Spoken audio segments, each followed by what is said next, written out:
voter les taux de la fiscalité. Alors, contrairement aux communes, on vote, nous, les ménages et les entreprises. Puisque maintenant, en FPU, en fiscalité professionnelle unique, nos communes ne votent plus que la fiscalité ménage. Alors, premièrement, on a reçu quand même de l'État, on a quand même reçu quelque chose. Hein. Si on n'a pas eu les éléments de la dotation globale de fonctionnement, si on n'a pas eu le montant d'un certain nombre d'éléments qui nous sont utiles, mais dont on sait très bien qu'ils vont être revus sacrément à la baisse, au moins on a eu le formulaire qui s'appelle le 1259 FPU. Pour nos communes, c'est le 1259 COM. Alors ça nous permet de constater d'abord des évolutions de base par rapport à l'année précédente. Pas toujours à la hausse du reste, pas toujours à la hausse. Comme vous pouvez le voir sur ce tableau. Alors, taxes d'habitation, elles augmentent, taxes foncières bâties, les bases augmentent, taxes foncières non bâties, elles augmentent un chouïa. Par contre, la contribution foncière des entreprises, les bases diminuent sensiblement, puisqu'elles vont passer de 179 891 426 euros à 176 206 000 euros. Alors vous savez, ces mouvements qui correspondent à des créations, ou plutôt des solutions, enfin des extinctions d'entreprises, malheureusement on y est un peu habitué. On a bénéficié l'année dernière d'une très très grosse augmentation des bases du CFE sur le périmètre. Ça nous avait d'ailleurs permis de financer, je dirais, et le FPIC et la DSC en partie. Dans le passé, dans un passé relativement récent, on avait eu des pertes de base telles qu'on a pu toucher des compensations de l'État de 1 900 000 euros, un peu plus même, et que cette année, on aura 75% de cette somme, et l'année prochaine, 50% de cette même somme à titre de compensation. Donc, c'est dire qu'effectivement, sur ce territoire tellement important du point de vue économique, il peut y avoir des fluctuations dans un sens ou dans un autre, et que malheureusement, on n'en a pas vraiment ni la maîtrise, ni même la connaissance, tant qu'on n'a pas eu, effectivement, la communication des données des services fiscaux. Alors, pour faire simple, on vous propose de maintenir les mêmes taux des contributions ménages que l'année passée, pour ce qui est de la taxe d'habitation, donc qui est une taxe additionnelle à ce qu'on paie dans nos communes, et qui s'ajoute aussi aux taxes départementales, aux taxes régionales et aux syndicats intercommunaux. Donc on était 4,99, on vous propose 4,99 pour la taxe d'habitation. Pour le foncier bâti, 5,22, on reconduit 5,22. Alors, sachant que les bases ont été revalorisées de 0,9 points, que l'inflation, selon l'INSEE, est de 0,6 points, mais que si on prend un indice qui est produit par l'Association des maires de France et qui concerne les dépenses des communes hors emprunt, c'est plus 1,6%. Faut le savoir. Alors, donc, revalorisation des bases de 0,9, on ne touche pas les taux. Ensuite, on arrive au foncier non bâti, 10,44, on vous propose 6,30. Alors là, on fait une belle réduction. On l'avait promis, on s'y était engagé l'année dernière. Alors pourquoi on s'y était engagé? On s'y était engagé parce que les mécanismes de convergence étaient tels qu'effectivement, on n'avait pas la main pour faire des variations différenciées des taxes.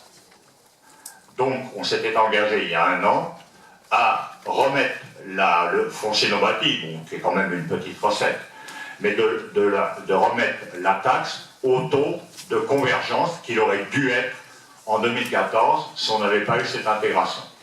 Donc on vous propose 6,3.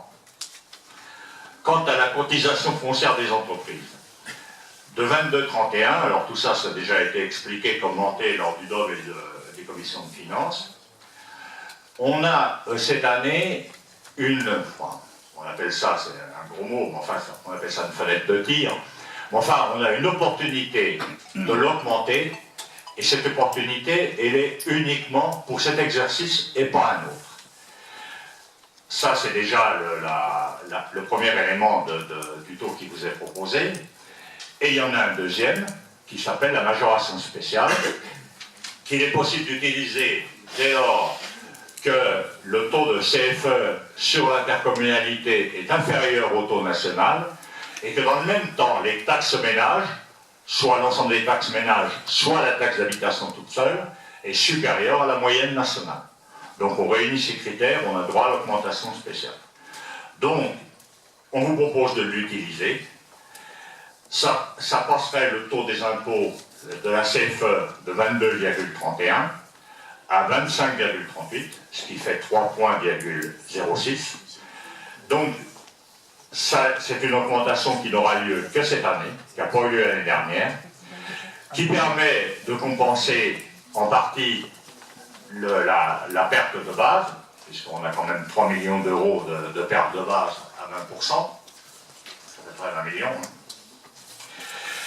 Et puis qui nous permet finalement de financer l'ensemble des décisions que nous prenons actuellement, c'est-à-dire le FPIC déjà d'une part, l'ADC d'autre part, mais surtout qui nous permet d'anticiper les budgets dans la durée. Parce que les travaux qu'on a conduits les uns et les autres, et puis Bernard avait lui-même fait ses tableaux, ses projections, sur la base d'ailleurs des éléments vraiment tangibles remis par Pascal Emès. Donc on a fait une projection à 2019. Mais enfin, quoi qu'il en soit, quand on arrive déjà à l'horizon 2017, on s'aperçoit qu'on n'aura plus du tout de DGF communautaire, et que c'est nous qui allons donner 1,7 million d'euros à l'État. D'une façon générale, la perte de recettes économiques, à cause des décisions malheureusement prises au niveau du gouvernement, ça équivaut sur la durée, sur 5 ans, à une perte de 5 millions, je crois, Bernard. Non, 4 millions 7. La DGF? Non, au total. Au total de l'ensemble des éléments.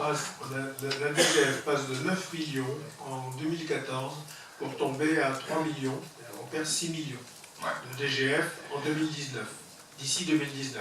Et les 3 points, ça fait 5,4 millions d'augmentation. Ça veut dire que ces 3 points-là, c'est pas tout à fait un hasard s'il y a cette fenêtre de tir, comme on peut prendre l'expression. C'est en fait, c'est aussi pour permettre de compenser les recettes de l'État qui vont diminuer et disparaître. Et ça permet notamment de financer la dotation de solidarité dont on a parlé tout à l'heure. Voilà, alors toute cette situation qu'on va retrouver globalisée dans le budget permet d'atténuer malheureusement un certain nombre de pertes de recettes pour les communes. D'ailleurs, on ne les a pas ici, mais tous ces éléments vous ont été communiqués. Pour tout le monde, il y a une perte de la DGF. Bon, c'est celle de l'année dernière multipliée par 2,4, je crois, c'est le chiffre qu'a proposé l'Association des maires de France pour le calculer.